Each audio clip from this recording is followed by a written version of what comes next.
Milky Magic 1, Milky Magic 2. So many fantastic things to do. Milky Magic 3, Milky Magic 4.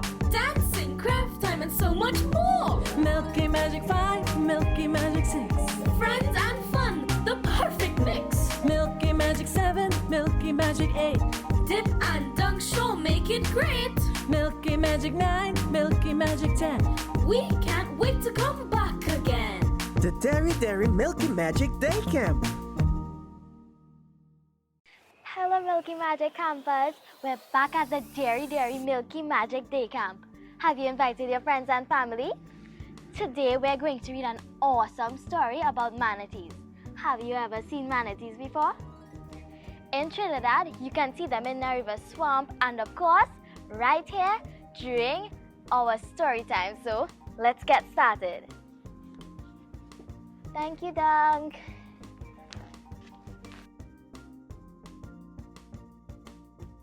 Manatee has a question. This is a story about a West Indian manatee that had a question, a very important question. It all started one quiet Caribbean morning in the River swamp.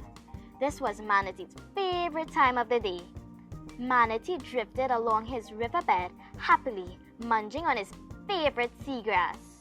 Out of the corner of his eye, he noticed a fishing net tangled between the weeds. Fishing nets often drift into the river from the sea. They are very dangerous to aquatic animals. If Manatee got tangled in the fishing net, he would not be able to eat his food or get to the surface of the water to breathe. Manatee was upset. He wanted to stop the fishing nets from drifting into the river once and for all, but he did not know how. Manatee thought Spectacle Cayman would know what to do. Manatee found Cayman basking in the sun. Cayman looked grumpy, but then he always looked grumpy. Manatee approached Cayman cautiously. Hi Cayman, I have a question. How do I stop the fishing nets from drifting into the river? Manatee asked politely. How would I know? Snapped Cayman in his usual grumpy manner. I'm trying to figure out how to stop the hunters from hunting Cayman. I wish they would leave us in peace. Do you know how to stop the hunters? Maybe you should ask Prehensile-tailed Porcupine, Cayman ordered. And without even saying goodbye, he slipped into the river and swam away. Although Cayman wasn't very helpful or friendly, Manatee thought Cayman's question was important too. Now, there were two important questions that needed answers, so Manatee set off to find Porcupine. As Manatee drifted along, he noticed several tree trunks on the banks of the river. Well, that's odd, Manatee whispered as he moved closer to investigate. Suddenly, Porcupine's small, spiky head popped up from the hole of a tree trunk. Manatee was startled. Oh, hello, Manatee. It's nice to see you, said Porcupine sleepily. Porcupines are nocturnal. They prefer sleeping in the daytime. So Manatee asked his question and then Cayman's question as quickly as he could. Porcupine listened carefully to the questions, but she did not know the answers. Sorry, Manatee, but I have problems of my own out here, she replied while yawning and stretching. She explained that many porcupines lost their homes because a lot of trees were cut down. Do you know how to replace the homes we've lost? Porcupine asked. You should find Red Howler Monkey. Maybe he can help us, Porcupine suggested as he drifted off to sleep. Well, this was getting complicated. Now Manatee had three important questions that needed answers. Manatee searched the trees for Howler Monkey. He searched high and he searched low, but there was no sign of Howler Monkey. Soon he heard loud howling noises in the distance. In the distance, Manatee could see Howler Monkey swinging from branch to branch through the tall trees. Hello, Howler Monkey! Manatee shouted up to his friend. Hi, Manatee! It's good to see you! How are things down in the swamp? Howler Monkey shouted back.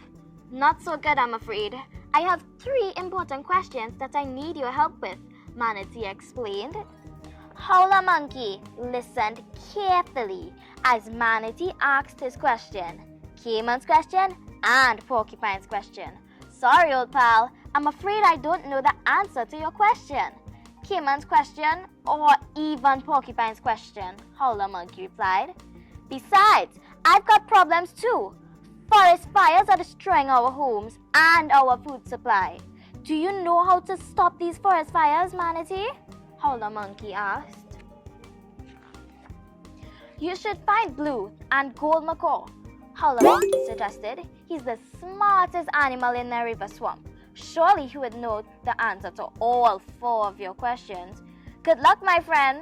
And off Howler Monkey went, swinging through the trees with his family, howling noisily. Manatee had begun his journey with just 1 question. Now there were 4 questions that needed answers, and poor Manatee had to remember them all. Manatee continued along the river. He was worried. In fact, he was so worried that he did not see Macaw, who was perched right above him on the tree branch. Well, excuse me, Manatee. Are you going to drift past me without saying hello? How rude indeed, huffed Macaw. Manatee felt embarrassed. He knew that Macaw was very particular about his good manners. Oh, please excuse my bad manners, Macaw. I have a lot on my mind today, explained Manatee. Macaw was very smart. He was also very chatty, and Macaw could chat forever. So with a deep breath, Macaw began to talk and talk and talk some more. Well, you are excused, Manatee. I can see you have something on your mind. I was just about to have a cup of tea. Would you care to join me, Manatee? Isn't it a beautiful day? You're a long way from home, Manatee. You know, we macaws have only just returned to the neighborhood, Macaw continued. We were forced to leave the swamp for a while. Many of our macaw chicks were stolen right out of their nest. Can you believe such a thing? So tell me, Manatee, what's on your mind? Finally, Macaw stopped talking. Well, Macaw, I have 4 important questions that I need your help with, Manatee explained. Macaw, how do I stop fishing nets from drifting into the river? How can Cayman stop the hunters from hunting him and his family? How can we help Porcupine replace the trees that were cut down? And how can Howler Monkey put a stop to the forest fires? Macaw listened carefully to all 4 questions. He was intrigued. Macaw thought long and hard while he sipped his tea. And after a long while, Macaw exclaimed, Manatee, my friend, this is what you all need to do. Manatee, remind the fishermen to pull in each and every one of their fishing nets from the sea. And at the end of the day, the fishing nets will not drift into the river and cause you all sorts of problems.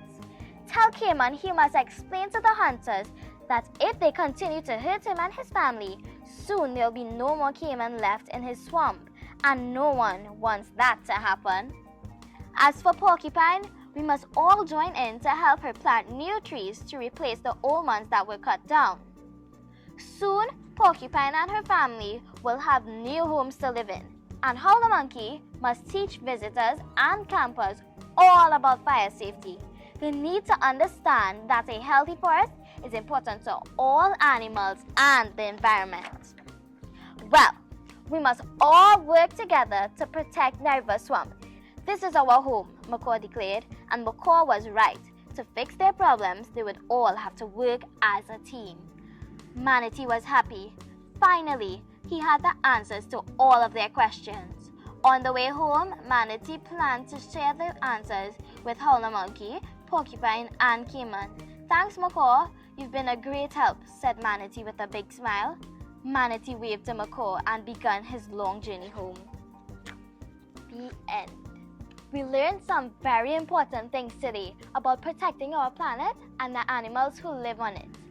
And that adventure made me hungry. So guess what our activity today is? We're going to make Zabu Cayman dip. We'll need to use a knife to cut up some of the veggies. So unless you're a big kid like me, make sure you ask someone for help.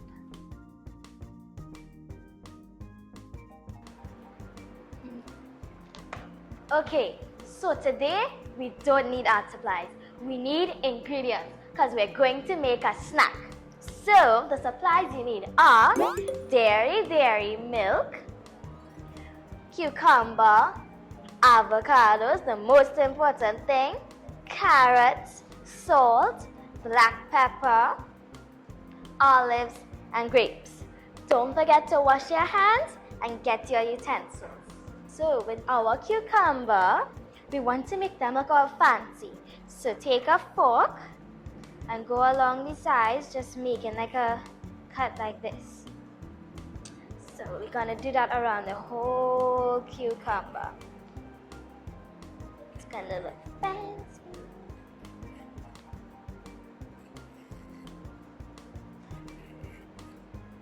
Before you start doing this, make sure you wash your vegetables because you don't want to be eating dirty veggies. Okay, now let's just cut some pieces. They don't have to be thick, but how you like your cucumbers are fine.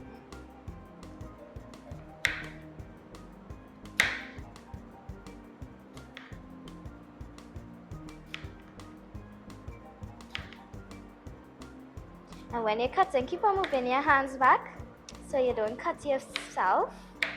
Or just cup your fingers like this so you don't hit your fingers on top. So let's put our cucumbers aside. And let's cut up our carrots.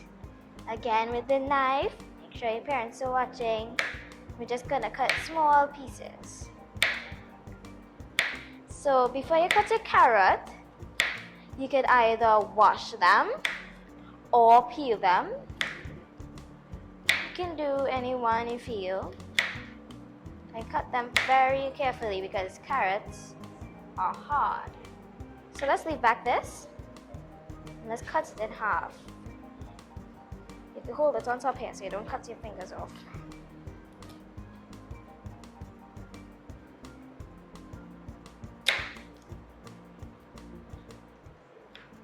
Right, so now we're gonna cut it in half like this.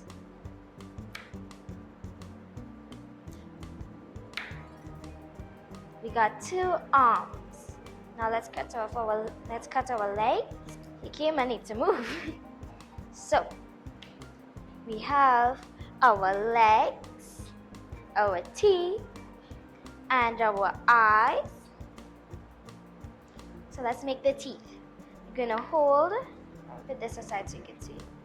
One of your circles, you're just gonna cut like this. You're gonna cut it like this. So you get a tooth. So we're gonna do that with all the rest.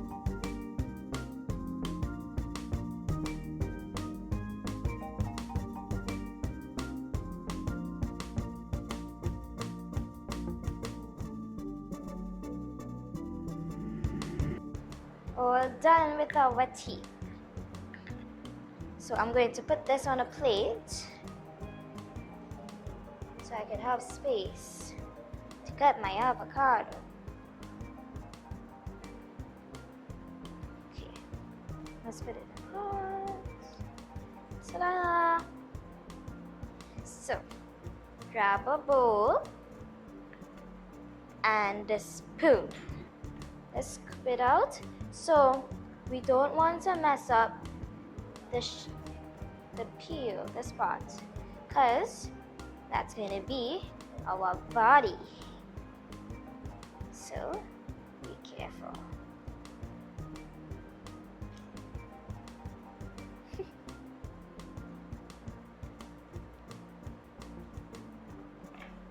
Let's take this out too.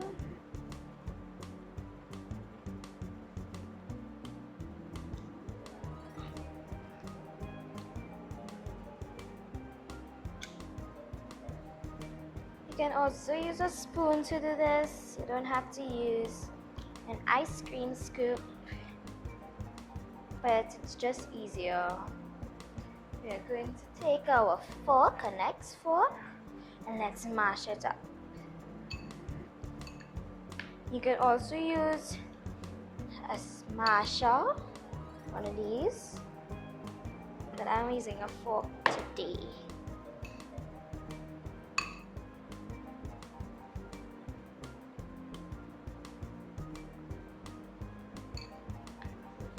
Okay, so we're all done mashing up our avocados. We're gonna add some salt and black pepper. Okay, so now we need a heaping tablespoon of dairy powdered milk because it makes it nice and creamy.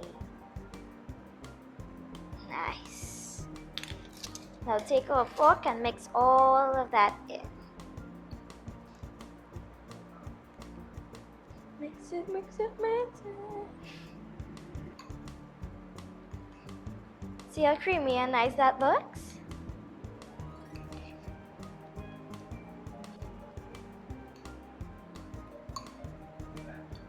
Ta-da! Okay, so I'm going to put it together now.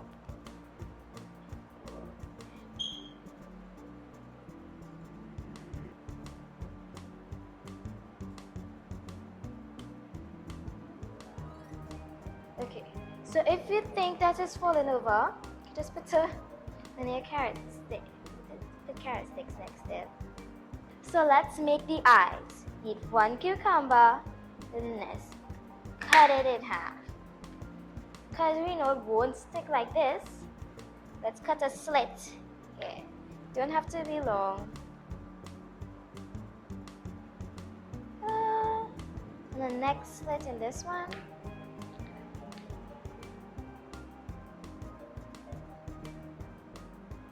Get 2 eyes.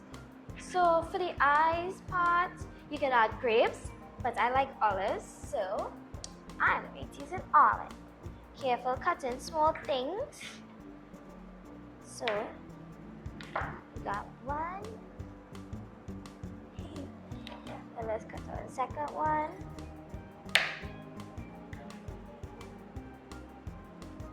Let's put it here. Now let's add our teeth. 1, 2.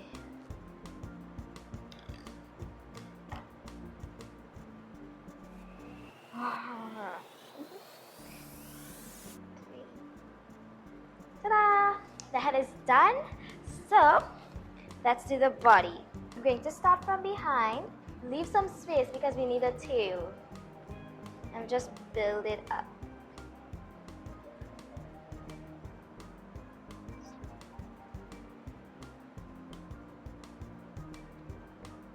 My caiman is very chubby. Okay, let's add a tail. You can put some small ones for the tail.